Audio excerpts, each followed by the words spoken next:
Thank you for joining us today. You're listening to Beyond 50, the Beyond 50 radio program. I'm your host, Daniel Davis. Many of us are taking a look at the world today, and we see what seems to be a lot of violence, especially as we continue our 5-year war in Iraq. Everybody seems to be talking about peace, got to keep the terrorists at bay, have to maybe even keep our own fears in check to see if we'll ever move to a point where we'll actually feel any kind of bliss to move forward at self-discovery about who we are and what our place is here in the world. Well, it seems that may even accelerate as time moves on. As 2012 approaches, many people are beginning to ask themselves, well, what happens once the end of the Mayan calendar comes along? Will it be apocalypse? Will it be chaos? Will it be the end of the world as we know it? Or will there be just a wonderful transformation and a new emergence about who we are and what our place is here in the world? Joining us here on the Beyond 50 radio program is an international mentor, astrologer, and, as she says, spiritual channel healer. She's also a public speaker and writer, and our guest joining us here today on the Beyond 50 radio program is going to share with us what this is all about and what we could probably do to prepare ourselves for the upcoming end-of-time calendar, so to speak. And our guest joining us today here on the Beyond 50 radio program, Fatima Bako, joining us. And thank you for joining us here on the program today. Right. Thank you for having me. It's great to be here. You bet. Now, you got a lot of titles to your name, so I didn't know which ones to really use here. But to me, it seems like you're really someone who likes to seek the truth and the path to inner peace and creativity. So I'd like to kind of have you maybe take it from there, what it is that you like to help or what you do in the world to help people. I guess the main thing that I'm doing at this particular time is pretty much focused on educating people across all walks of life to do with the acceleration in consciousness. And as I understand it, like through my own research and obviously partaking of the great research and approaches across the wide areas at this time, that acceleration is happening across all levels of the human experience, whether we're talking politically, economically, from a cultural perspective, we're talking about health, we're talking about relationships, geopolitical relationships, but also in terms of galactic changes, changes in our solar system. So I'm always seeking to educate and to provide a big picture context for people in this time frame, and then from that perspective, then keep localizing it down to the persons that I'm speaking to in a seminar context or perhaps on a one-on-one mentoring level, which I do all over Australia and internationally as well,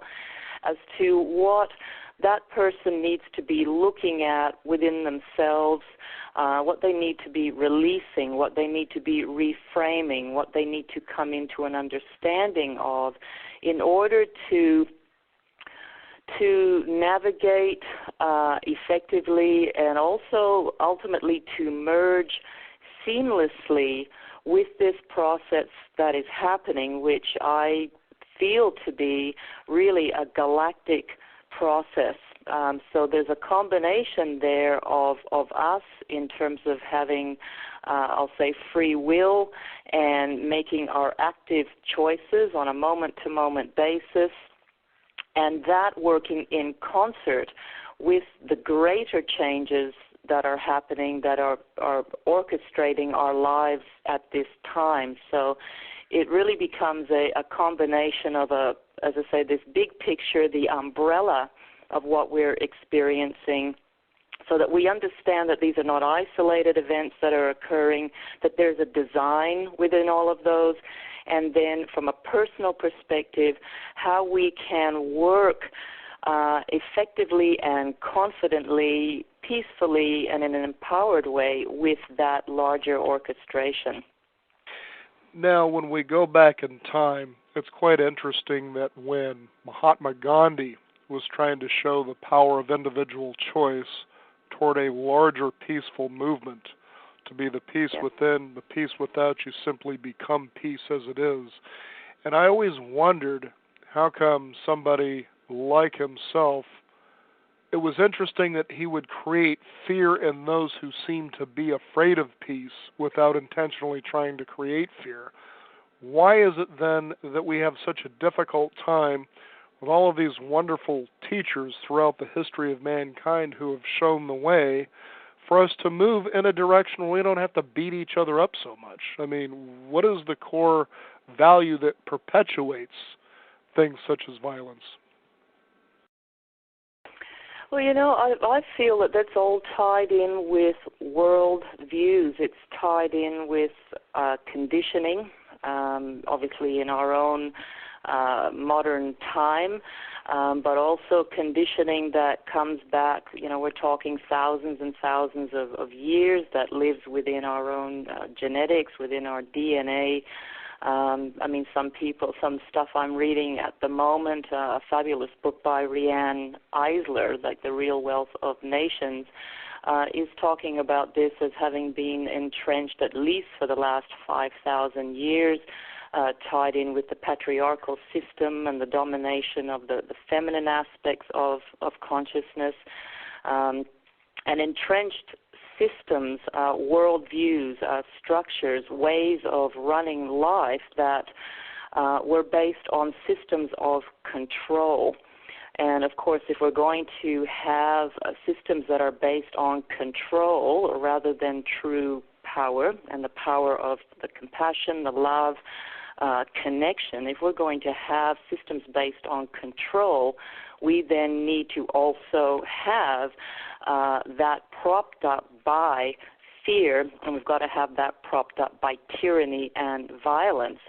So when we talk about this in the larger context, a lot of what you and Jay were talking about in the earlier program on the 2012 movement is a progression away from that kind of power base that is based on fear, a kind of power that is based on tyranny. And this is then, if we're talking about the end of the world as we know it, as you both said, this is, at the end of the day, this is actually a good thing, because it really is time to move away from structures that are based upon a domination or a dominant type of paradigm that is based on domination of one another, domination of the earth, domination of species, just that kind of takeover mentality. And that is entrenched in numerous worldviews. Now, when you take a look at the Mayan calendar, and I had the wonderful opportunity to read a book on Mayan prophecies, and it really, to me, seemed to be more of a historical account of who these people were and how they came about creating and understanding time. And they were fantastic observers of not only the natural world around them, but also the world beyond them. And I know the Aboriginals, as well as a lot of the indigenous peoples around the world, which are unfortunately vastly becoming more and more, they're disappearing. But what they impart is that particular wisdom where they went beyond the scope of what they knew around them to a greater understanding as what was beyond them. It was to stretch out beyond themselves. And so they created, to me, and as many people seem to agree, a calendar that was very accurate in time based on especially solar shifts, planetary shifts, and even galactic and universal shifts. So when we come to a point that 2012 is on the horizon within less than 3.5 years now, people start thinking, okay, so what's really going to happen? And as you alluded to the show earlier that I had with Jay Widener, in his book, 2012, The Odyssey, is the whole ideal that we have to come to a point of what do we do next? And it was like 2000 when the Y2K was going on, the celebration, the New Year's celebration, I thought it was my own personal awareness or experience that for the first time it seemed the world was really looking in on itself to wonder what was going to happen. And it was a good feeling like, well, hey, maybe nothing will happen and we can move forward and do things now that we weren't doing before in a better way. And unfortunately, a year later, it didn't turn out that way. And you kind of wonder, why is this happen? Why did that happen, and how come we're in the chaos? Is it sort of like the old paradigm that's hanging on ferociously with all of its might before it finally realizes, I need to let go because I no longer work? Or what do you think it is? Yeah, that's exactly how I feel about it. I feel that we are living in there's the acceleration going on where a lot of people are feeling that sense of, consciousness looking at itself, so that, you look in the mirror and what you're seeing there is you. So you're seeing Daniel, and I'm seeing Fatima and so on, but there's an awareness and an understanding that there's also a consciousness and intelligence looking through one's own eyes back at itself, and that's a huge wake-up that is occurring at this time. Now, from my understanding, there's a wonderful groundswell of that, and there's a lot of people asking questions, and there's a greater movement to this awakening and wanting to move into universal peace, into harmony, into abundance, and all of those beautiful things that that are in our hearts and in our minds. And that is a strongly pioneering consciousness, and that is then interfacing with old paradigm world views that, from their perspective, don't want to let go. And if we look at that from the perspective of those world views are entrenched or, basically have given birth to religion and religious structures and the economy and the economic structures and politics and political structures, everything that when we look at our lives, this is why I say across the wide spectrum of the human experience, it's all those areas at this time that, as much as anything else, and very deeply now, are in a state of transformation and necessarily a state of being dismantled and being seen for what they are, for good or for worse. And within that context, then, people are having to have a really good look at those structures in the world, I guess, out there, but also within their own lives, how they are running their lives, to see where it is that they are hanging on to their version of the old paradigm as it exists within themselves. Because as we know, what we experience within ourselves is what shows up in the outer world by consensus. So right now we really are also in the throes of a major, major breakdown in all of these systems, as much as we are also in the midst of incredible breakthrough energy. And part of that is the cycle of birth, death, and rebirth. So we are going through all of those simultaneously at breakneck speed at the present time. So it's almost as if to say, if you would allude to quantum physics, we are approaching a critical mass. At what stage would you say we're at on that? Is it the beginning? Are we in the middle? Or how do you see our position here? How I'm seeing is probably all of the above. Okay. It's just, in a way, because that's why it's called critical mass, I suppose. Yeah, I don't know whether you had the time or the privilege to get on to this week, but you know how Oprah and Eckhart Tolle have combined forces, and they're running those teleseminars or webcasts, and what's amazing about that is that since their first one, almost 200,000 people have downloaded that very first telecast or webcast, whatever it was called, and it's one of the hugest online events in the history of the internet, and it's bringing in people as far Estonia and Zanzibar, of course, the U.S. and Australia and Germany and Albania. There's people all over the world at this time that are feeling the shift. Now, and that's all at different levels of comprehension, but suffice it to say, people are feeling it and they are casting around for just what is going on. So that's where I'm feeling, yes, there is a critical mass indeed that is building of questioning. There's a critical mass building of awareness.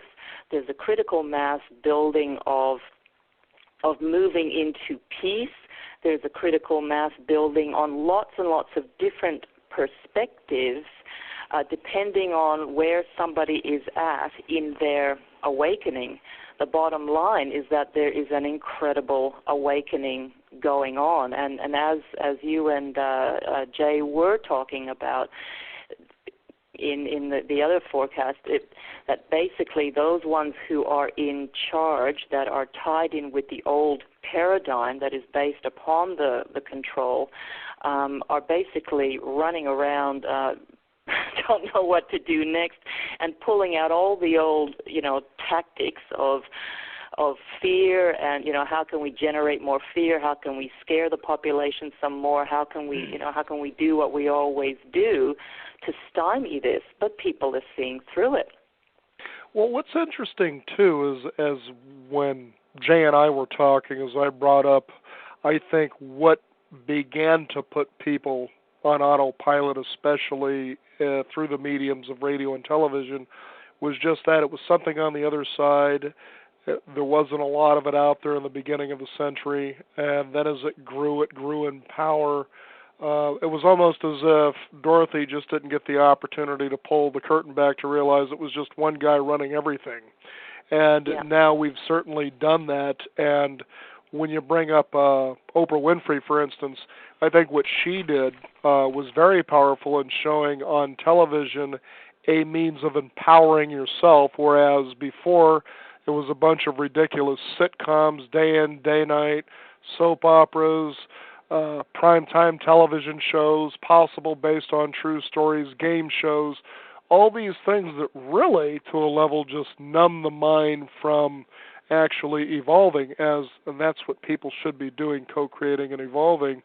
And it got to a point that I think people just started throwing it away, especially the baby boomer generation who came up through World War II, into Vietnam, the civil rights movements, and it goes on, and they realize, and they grew in power of that, we need to take personal power and control about what's going on here to change this because it just doesn't work. And it seems like we're moving, it's at that point now, as you say, the critical mass, that by 2012, something is going to give. Yeah. And I think one of the greatest aspects of this is certainly technology. Really, just say even just from the internet perspective, that as more people talk about 2012, as more people blog about 2012, as we talk about it here on radio, and we were talking about, you guys were talking about Fox News, and there's films and there's books. To me, that's what's going to create even more of the critical mass, because it's just going to be in the consciousness. It's going to be everywhere that people look. So, by the power also of, we'll say, the law of attraction, as was incredibly promoted through that film, The Secret. One way or another, we're going to get there. Because if enough people are believing it and feeling it and wanting it and waking up into it and being juiced up by it, well, it's going to show up, And so to me, it's not, people do get stuck a little bit on, is it 2011, like October 2011, that's one of the forecasts, or is it December 21st, 2012, or is it 2013? To me, that isn't even really it's not really the issue. We are in this now, and we are all understanding more and more how deeply connected we are through, the incredible research coming forward from quantum physicists that are underscoring what the mystics have known for centuries, that we're all together, we're all one in a huge unified field of consciousness and intelligence. And as I spark, as you spark, as everyone else is sparking, it's giving everybody else permission and a gateway to be sparked into this understanding that, hey, you know, we have an opportunity here, and I'm awake and I'm listening, and I'm on this radio show, and I'm seeing something on the internet, and then I've seen this film and this book. These are all triggers. Mm-hmm. So for me, it's really more helping people at this time to navigate their way through the chaos and the difficulty of this birthing consciousness. Because yes, it is a very, very difficult time for a lot of people. You know, you've had that in the United States, the subprime mortgage market just collapsed, and there's a lot of people experiencing a lot of stress. Now, obviously, that system has to change. That, you know, and we know that. And at the same time, too, you're the person losing it like that. I mean, that is major panic. Sure. You know?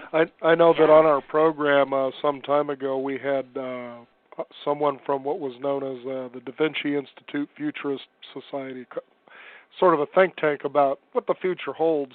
And one of the things that we talked about was the banking industry and how they have created a system that literally cannibalizes or feeds off the young. So when you look at cell phones, for instance, and the fact that they issue credit cards literally to almost grade schoolers that have no concept of how to use money except for what they see in television and on the movies, you realize that's totally true. But now they have become their own victims of a circumstance they created by trying to do that, by trying to give people, you know, again, the mortgages for their homes that they couldn't afford. And now they're trying to point the finger. Well, it wasn't our fault; it was theirs. Well, you were the one that presented the program in the first place. So, as you see, that power, that control that we've been talking about, becomes its own victim in many ways. Is that true? Yeah, definitely. And it is tied in with continuing to generate the entire victim consciousness, because of course that's what keeps us trapped. From a fear-based, tyrannical perspective. I mean, as you would know, even say from a perspective of our DNA, when we are experiencing beautiful emotions such as compassion and gratitude and love, you know, the DNA codes are open, they're receptive, we're online, we're creative. When it's moved into when we have moved into fear, anger, hate, and all those other types of emotions, the codes shut down. We're hardly going to be creative. We're hardly going to be expansive. We become docile like sheep. You know, so. Right. Well, we do, you know. No, I agree with you. We've got to be incarcerated or something. So, you know, at the end of the day, all of this stuff, you know, as it relates to, say, the banking system and you know, extending credit that way and moving people into crisis and you know, who's going to take the ultimate responsibility here? Well, we all need to at this point. But all that stuff goes back to control, because if we go back far enough, we just see that the banking system is owned by, you know, very, very few people, and these are things that are going on beyond the level or the comprehension of the everyday person, of which we all are, that, you know, is going to work and having to put their kids through school and pay mortgages. You know, right. So it's going to be really interesting to see what happens with the banking system. There's all kinds of speculation. You know, on the one hand, there is necessary correction that must come into this in order to generate a system that is certainly much more fair than the current one. At the same time, too, we're also aware that, you know, from a control perspective, that those that also own the means for the banking and so on can also generate collapses in order to establish greater control of the masses through a collapse. You know, right, so and that certainly makes sense. Mm-hmm. And that's another thing that I really seek to empower people through. Like, I've got upcoming tele-seminars and a school and so on, and it's really just to give people the understanding that these changes are necessary changes. Now, how we progress through those changes may be, I could even use the word terrifying, or they could be violent changes, at the very least less than smooth, because of attachments and because of, the desire for the controllers to stay in control and so on. And it's really mainly to say to people, please wake up, be awake, and pay attention to the signs. Look at where the system in the old way is attempting to hijack your power through fear. In Australia, we've had 12 interest rate hikes in succession through the Reserve Bank, and you can imagine what that does to people. If yes, you don't I could know imagine what's going on. Mm-hmm. I mean, 12 is, one is scary enough for a lot of people, but 12, mm-hmm. So that's where I really attempt to, with what I do, is I totally love the big picture, and I can, galactic this and galactic that. I'm a galactic girl from way back. I love all that. I've been a truth seeker, and, through all the systems. And I need to know that. That's just who I am, because that's the context that I work with. But what does it mean for us in the human experience? It's not enough to say just go and meditate for us in our particular reality, because these changes are filtering through all the different structures and the levels of our experience, from the economic perspective, from the spiritual perspective, from the health perspective. How do you empower yourself when you're watching the news or you're seeing this stuff roll out of 12 interest rate hikes, the subprime mortgage market just going belly up? What do you do? What does it mean? And that's where we have the power through organization and through shows like this, that it's okay, this is a part of a bigger context. And if I then can avail myself of, whether it's courses or dialogue or CDs or, whatever it might be, everyone is different, in order to be awake and paying attention to the signs and to stay out of fear, which I know that you guys talked about in the last segment also, then your DNA and your brain and your body and your senses are all awake, and then you can actually make some constructive changes and alterations in order to be able to move with the change rather than being the victim of the change, which is where the control forces would like us to be, because it's in their best interest. They don't want the change. No, of course not. Especially when it comes to their P&L statements. Talking with that's right. we're talking with Fatima Bacall, and we're talking about the prophecies about that we're seeing global change here on the Beyond 50 radio program.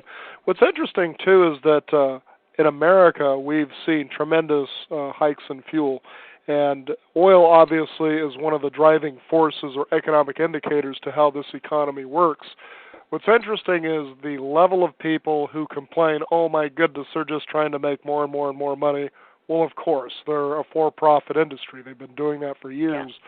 What's more interesting is that when people face that and they think they can't do anything about it, and I said, well, take a look at the source.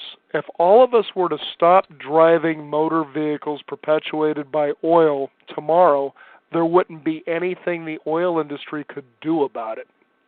That's true power, And Absolutely. As you're talking about self-awareness as the first step, now I drive to work and I enjoy that, but I've actually been trying to think of other ways, perhaps getting closer to home, or as we try to work through home, which a lot of people are beginning to do, because it begins to eliminate those expenses where they get to keep more of the income for themselves to better their own lives. But I always say that if you've got a problem with a big corporation that's making a bunch of money and trying to control everything, realize the lack of power they actually have just by you making a conscious choice and what you decide to do.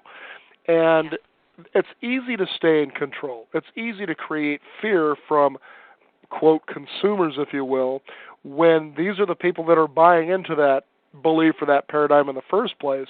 So you can see where even self-sabotage becomes eminent. Well, what do? I don't know what to do, so you just sit there and you do nothing but the same things that you've been doing forever. And as you realize, you can't change something with the same thing that got you there. But I'm kind of curious, how have you helped people get out of the automatic pilot state and to get them to move from self-sabotaging beliefs into a more dynamic way of being so they can see there really is nothing to fear and you have more personal power than you think you do? The main dynamic I use with people is breathing. And that works for me. It's free. Almost. I mean, we're paying for water now, for crying out loud, but anyway. I mean, people generally come, obviously, because they're in some kind of state of crisis, whether, it could be a financial or a relationship kind of crisis, or the crisis of purpose. What am I doing here? Suddenly everything I'm doing doesn't make any sense. And that, and we all read that as a really good sign. Great, good, you're ready now. And then, of course, people are bringing all their baggage, which we all have. We've got all of our attachments. We've got all the ways in which we buy into propping up the system as it is. Because we have created the system when you think about it. Well, we have.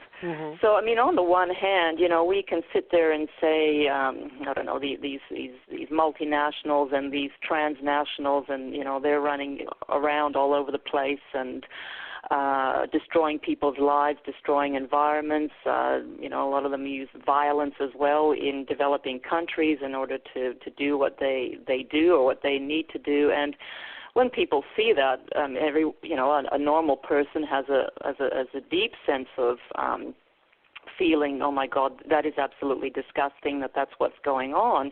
But at the same time, if you're someone who's then focused on your retirement and you're looking at your share portfolio, well, some of your shares may actually be propping up these transnationals. And, of course, what you want is maximum profit for your portfolio. Exactly. But that's going hand in hand with what's going on with the abuse and the torture or whatever these transnationals or multinationals need to do in order to, get the cheap labor or whatever they're trying to do in these other countries.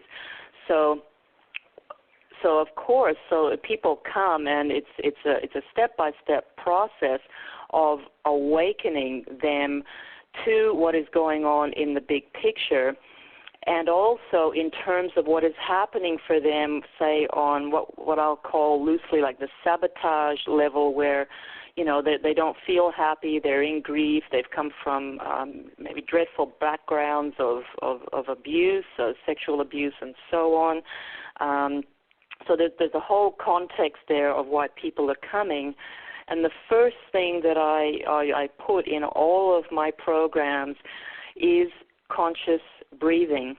And if we can be conscious, and I assist people through my CDs and all that, but it's even, if you even take the time out in your day, right, say 5 times a day for 2 minutes, where you stop wherever you are, and you might be sitting at your desk, you might be sitting on the toilet, you might be sitting in a traffic jam somewhere or in a parking lot, and you consciously inhale and let the breath fill your head, and you, on the exhale, take that down through your body, and even do that, an inhale and an exhale maybe 5 times on a really conscious level.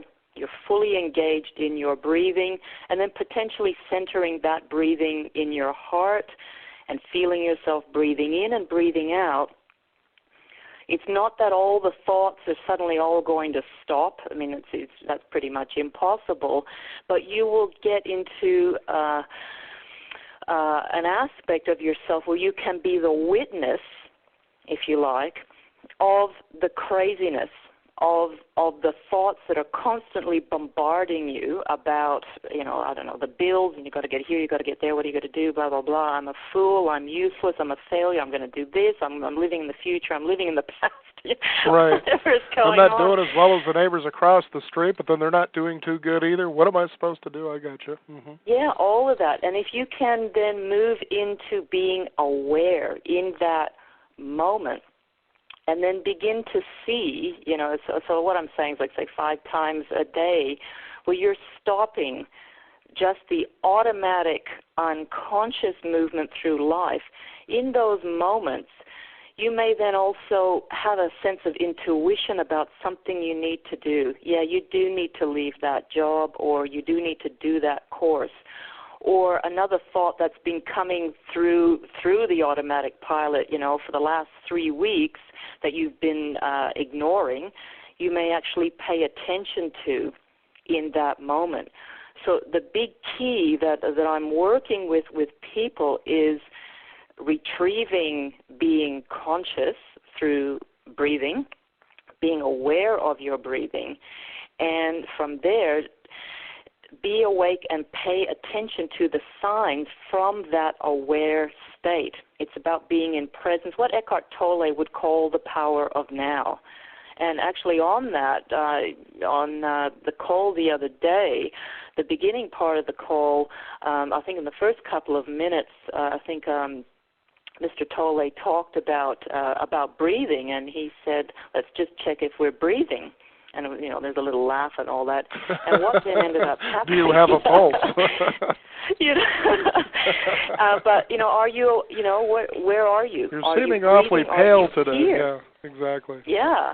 Mm-hmm. And so he had, I don't know how many, like 1 million listeners just stopped. There was nothing, there was no conversation at that point on the broadcast.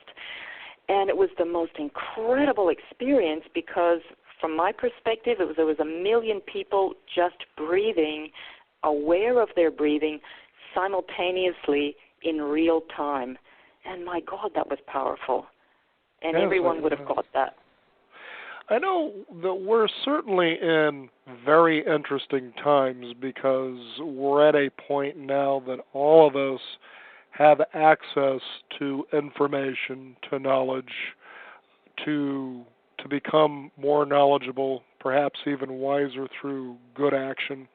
And I just remember many years ago, one of my favorite little philosophers was a little guy out of England by the name of Alan Watts. And he was talking in one of his essays, and then the internet wasn't even on the horizon. It was probably maybe a concept, but I doubt that, it was really an idea at the time. This was in probably the mid-'80s, even though computers were starting to show up in homes. But he had talked about, and this was back in the 60s, maybe even the late 50s that he wrote this essay, was talking that there will be a time where we will all be one energetic unit. And I thought about that and what was happening at the time, and I thought, wow, that's actually quite interesting, that we're merging together. So when we talk about things like the Mayan calendar, it's almost as though there is a prophecy there. And if you see that there is one, and this is actually a question to you, Fatima, has something been prophesized with this 2012 calendar? What has been seen? My understanding is that as we move into 2012, obviously with the acceleration in consciousness, what is going to happen towards the end of that calendar is that we will by then have moved through 9 levels of consciousness, which began 16.4 billion years ago, so just a little while ago anyway, with the Big Bang. And so much for that Kansas school wanting to say that evolution was only 8,000 years, I know. Crazy. Anyway. And actually, Dr. Carl Johan Kalaman, in his book, The Mayan Calendar and the Transformation of Consciousness, really outlines this beautifully as a template of evolution that the Mayans outlined 9 different levels of evolution, from the cellular level all the way through, the family and the nation and the planetary and so on, all the way up to the cosmic level. Now, we are in the final couple of years of the galactic level, which is the 8th level, and it's a level whereby everything must go back into a state of ethics and integrity of energy. So, of course, this is why there's this massive breakdown and dismantling happening, because the ethics, must come forward now. There must be a purity of consciousness and awareness. Now, when we advance onto the cosmic and that the final level of those tiers of consciousness, according to Dr. Kalaman, that will be in February 2011. And then over a period of 260 days till October 2011, consciousness is going to shift 13 times every 20 days. Really? And I don't think anyone really understands what that means. On another level, if we're I know I'm a little kind of, we keep changing our thoughts and what we're doing is. So what does that really mean as you understand it? Well, for me, it's like a feeling that every 20 days, consciousness is going to do a 90-degree turn or a 180.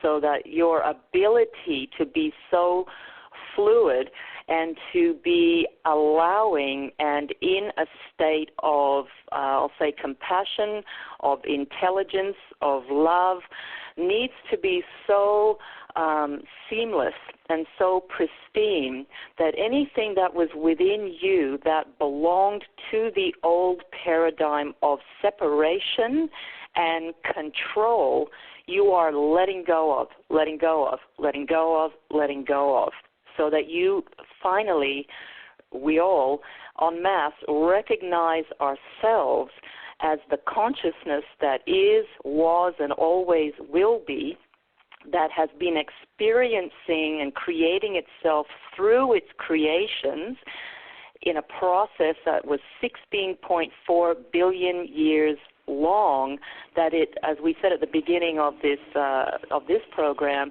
that when you look at yourself in the mirror, you recognize yourself as that one that set it off in the first place. Wow! And this is the domain, obviously, of the great mystics, the great teachers that we have had. However, really interestingly with this, and I think you were talking a little bit earlier too about the solar flares or the sunspots and so on.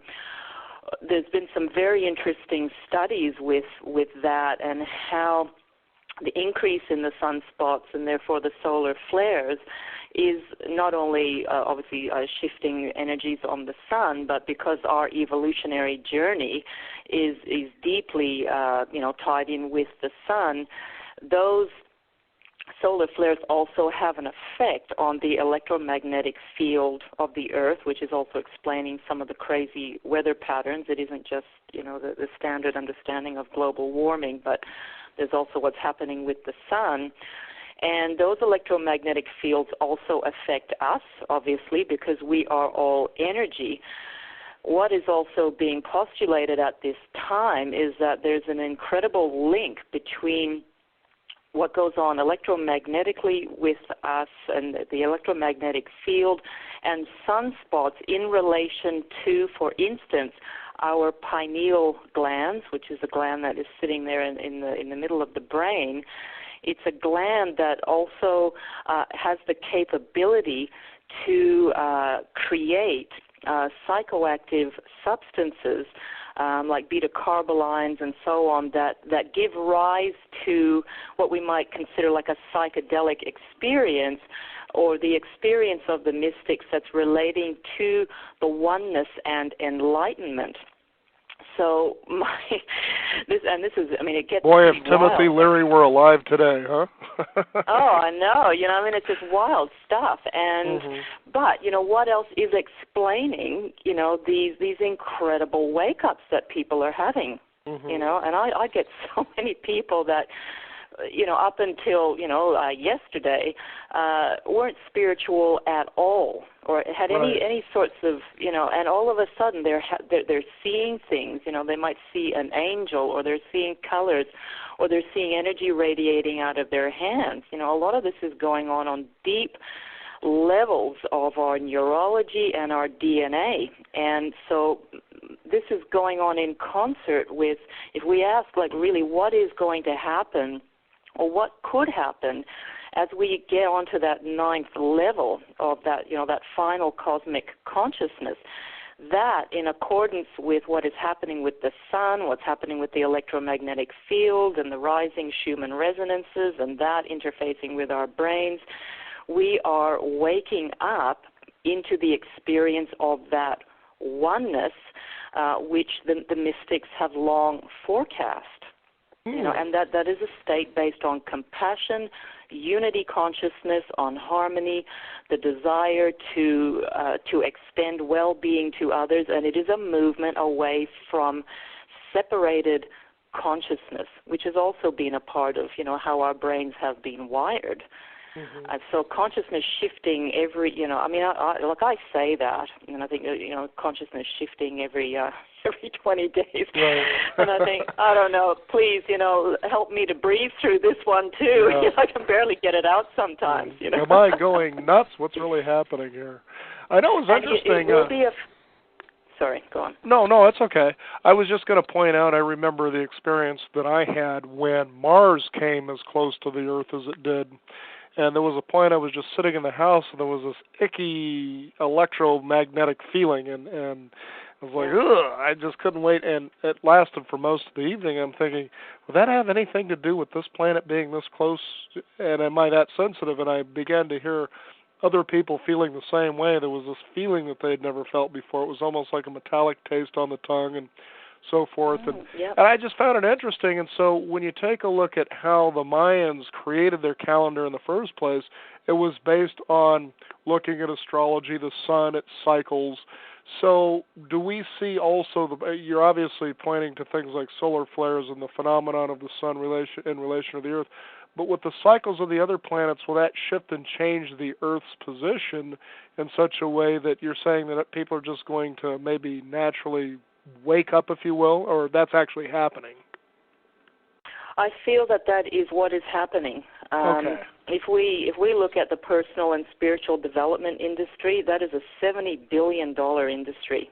That was something I was going to point out, too, is the fact that I remember when I was, and it's not just to talk about me, but it's the only way I can relate the experiences that hopefully other people can say, I remember feeling that way, too, but back in the early 80s, working for a company and feeling tremendously dissatisfied, but feeling helpless. And something clicked, and I began to pick up a book and realize, well, wait a minute, I guess my destiny could be in my own hands, if you will, and beginning to rally against the company I was working for. But what was interesting about the books that I was reading is then they were mostly self-help books that came from maybe as early as the 60s all the way through the 80s, and it was about secrets of beating the system. And what was interesting is as I moved into the 90s, the self-help modality began to change to where it was more of the spirit of what you were doing. And now into the mid to late 90s and into this new millennium, it's becoming the spirit of who you are. And so you're right, that 70 billion, it's really interesting. So now we're empowering through decision that people want this, they're demanding this, and now you see this media that at once was all controlled and empowered to keeping you from that is now serving you that because it's what you demand, and that's the power of personal power. Yeah, it absolutely is. So, just from that foundation there, just say of that $70 billion industry, it is just extending through all sectors of life. I've been reading some amazing, just fantastic books all tied in with, I guess what we might call corporate spirituality and people in positions of power that also know that, things are needing to change, that there needs to be another way forward. And I was just reading a fabulous book called, you probably know it, called Presence, written by Peter Sang and C. Otto Scharmer, and this is all to do with business scientists and social entrepreneurs who, within the context of their leadership conferences and so on, are working with the concept of presence, or the concept of the now, of awareness through meditation, through dialogue, who are saying that how we've done things before, fine, let's honor those, let's look at what was positive and what isn't so positive, and now let's just pause and let's see what shows up, what emerges from within us that we didn't know before. So, this is really going on so many different levels that's all part of that massive shift, and also just that whole thing too of people really, really feeling this. I liken the whole epidemic now of antidepressants. Prescriptions for antidepressants are at an all-time high, and that's because of this shift. Because people know something's not quite right. They also know that there's a shift, but they don't know enough about what the shift is. And this is where people like yourself, come in, because it's really helping people to go, hey, no, this is being forecast. This is okay. This is a part of a big picture. Yeah, you have attachments. You need to let those go, get some kinesiology done, or, do this or do that. Move that stuff out of your system, out of your body, out of your mind. Stay conscious, stay awake and paying attention to the signs, and rejoice, and keep moving forward to the best of your ability. It's a fantastic time, and it's gonna look really awful for a period of time, and I think people need to know that too. Just like Patrick Swayze says in the movie Roadhouse, things are going to get worse before they get better. Yeah. But they're actually being better even in the worst of times, so that's very encouraging. Absolutely. It's interesting because I was just thinking, as you were saying earlier about looking in the mirror, and for the first time you'll say, this is me, this is who started all of this, so to speak. And I was thinking of a little bit of Chinese philosophy, and when someone says your name and then you take action, as the Chinese would say it, you wouldn't be running, you would be Danieling, for instance. And then in your particular case, it would be fathoming. Oh, yes. So I can see why you would be in a position of what you do, because you're fathoming things, But this has been, when I get the opportunity to talk with people who think deeply and they think intentionally, and to try to put that in line with what our show is about, which we try to address the fact that in middle life, beyond 50, if you will, is a time that you need to move into the responsibility that now you will become an elder. And being an elder is someone that younger generations say, where is my place? And in the days of old, your place basically, and this has been the conditioning, and I'm sure you'll agree with this, your role is to become a slave. And the truth is that even this day and age, we are all still to a level slaves to something or another, but now we have an opportunity in this shift to become elders and to help change that message to say, you are here to steward and to serve. And that really takes on a whole dynamic meaning when it comes to answering the question, what is my purpose? Slavery and stewardship are two very different things. Would you agree or disagree with that? I totally agree. And right now is this time of growing up. It's about growing up, So yes, there has been an entire slavery mentality and a victim consciousness, and and I guess there's a certain numbers of people that are still working with that, and others don't really know that there are other choices at this time. But that is the actual choice, that we are the stewards of the earth, and the stewards of each other, the stewards of our energy. And to me, that it is about waking up into a very mature, deeply loving, deeply compassionate anchoring of that, which is basically what, like what my own programs are about. I have an upcoming one that I'm launching for April, and that's basically what it's all about. There's still an aspect in there of assisting people with their baggage and their sabotage and their trauma and pain. We do need to look at that stuff. We've got to look at our stories and our attachments, because they're often our greatest gifts. And then from there, let's link that into the fact that we are these stewards, we are these world servers, we are the caretakers of one another.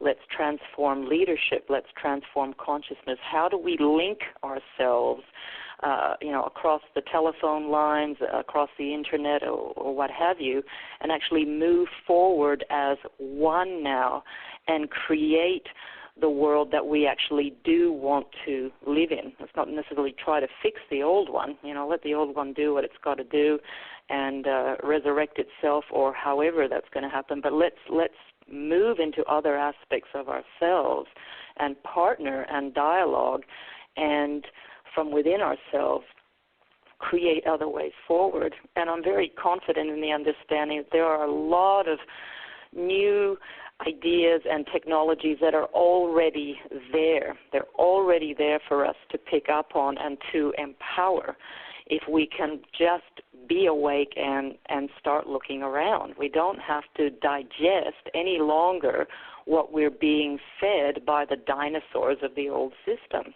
We just don't.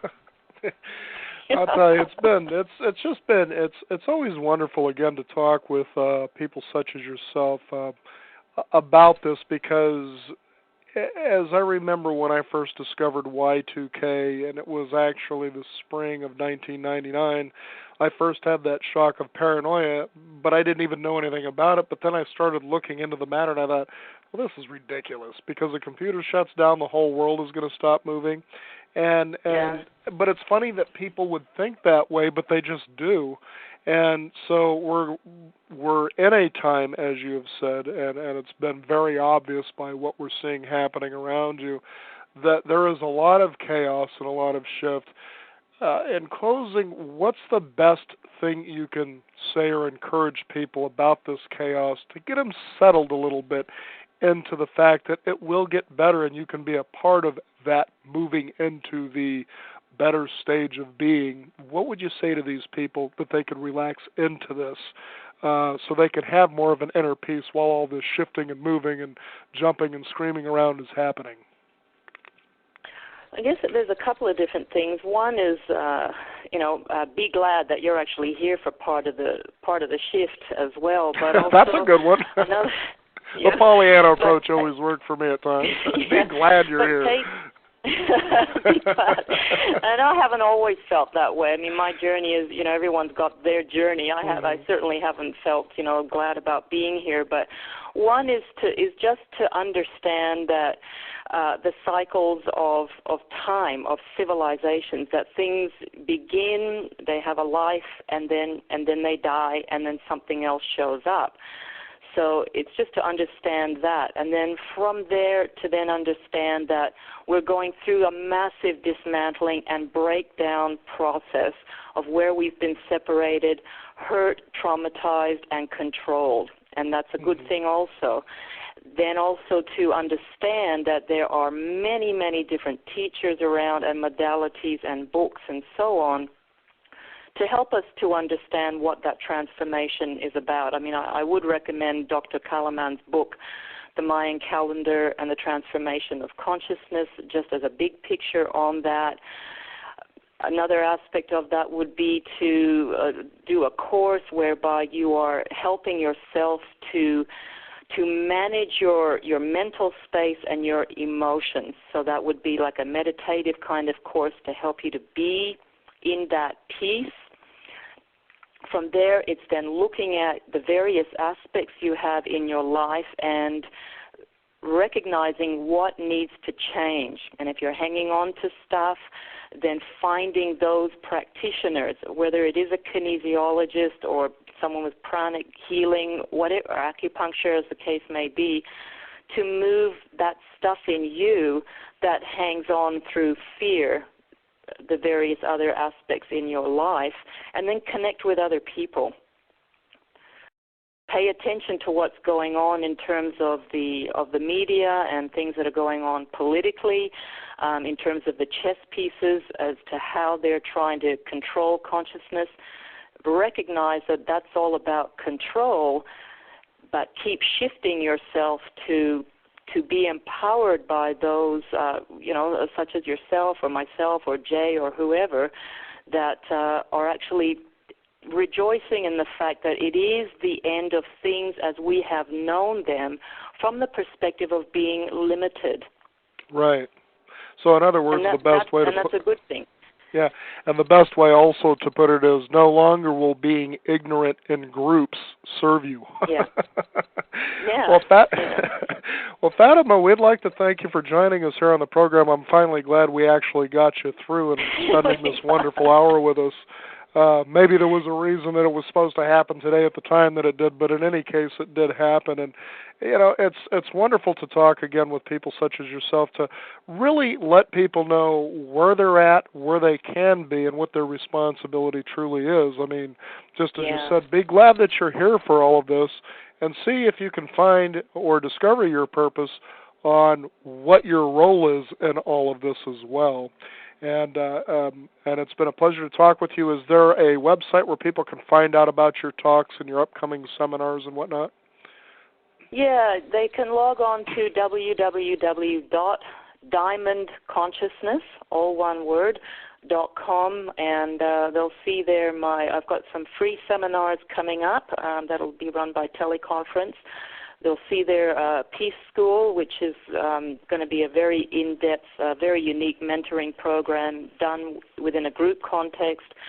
The other thing I also wanted to offer to your listeners is I'm not doing a lot of readings these days. I'm concentrating more on group work, but if they want, if people want an individual reading, normally the price is $120 Australian dollars, which I think might be $110 US.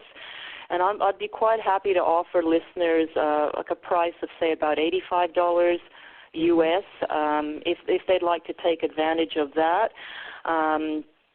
I'm offering that really probably just until the end of March, and after that I'm really not going to be doing that sort of one-on-one stuff anymore. But if people would like, just some personal information for them, really happy to extend that. And also just, come on board with the seminars in the school. The more the merrier, but also it's just part of creating a global context so that, I'm joined with you up there in Oregon State as much as I am with anyone in California or whatever. So we can help each other to stay calm and empowered and activated and inspired. That's really. And we'll even be at a level where all of us will feel at such peace that we wouldn't mind inviting George W. Bush and his entourage to a barbecue with some ice cream. Well, without him, we wouldn't see the darkness, right? Right. So this is where we can really, it's very true, Mm-hmm. It's very true. Mm-hmm. Everyone's an equal player in all of this. So, it's like there's a gift in all of that, which, I think we're all hoping is going away very soon. Because I think we got the message. Everything, all is well on one level, even though it's pretty crazy too. Exactly. It's been a great pleasure. You bet. Thank you, Fatima, for joining us on the program. You're very welcome. We've been Have talking. A great weekend. You bet. We've been talking with Fatima Bacall, and you've been listening to the Beyond 50 radio program. And remember, it starts by personal choice, and then you just move forward from there. One of the choices that you can make is also going to our website, beyond50radio.com. That's 50 with a 50. You can find out more about our programs and what we're up to. And we also encourage your questions or comments about the show and what you would like to hear more of. I'm Daniel Davis. Thank you for joining us today. This has been the Beyond 50 radio program. And remember, live your day past halfway.